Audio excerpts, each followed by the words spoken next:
بسم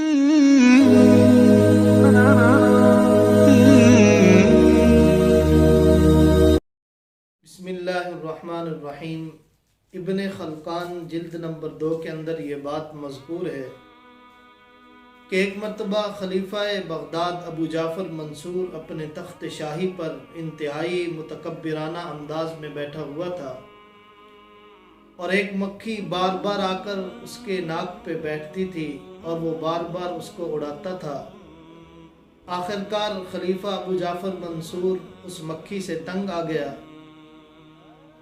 اس محفل میں ابن سلیمان مفسر جو حق گو عالم تھے وہ بھی تشریف فرما تھے، تو خلیفہ بغداد ابو جعفر منصور نے غصے کے عالم میں آ کر ابن سلیمان مفسر سے پوچھا کہ خدا تعالیٰ کو مکھی پیدا کرنے کی کیا ضرورت تھی؟ ابن سلیمان جو حق گو عالم تھے انہوں نے دانش مندی کے ساتھ جواب دیا اور فوراً جواب دیا۔ ابن سلیمان مفسر نے کہا کہ حق تعالیٰ نے اس مکھی کو متکبروں کا غرور اور گھمنڈ توڑنے کے لیے پیدا کیا ہے۔ تو خلیفہ ابو جعفر منصور خاموش ہو گیا اور ابن سلیمان مفسر کا منہ دیکھنے لگا۔ تو بسا اوقات ایسا بھی ہوتا ہے کہ اللہ تبارک و تعالی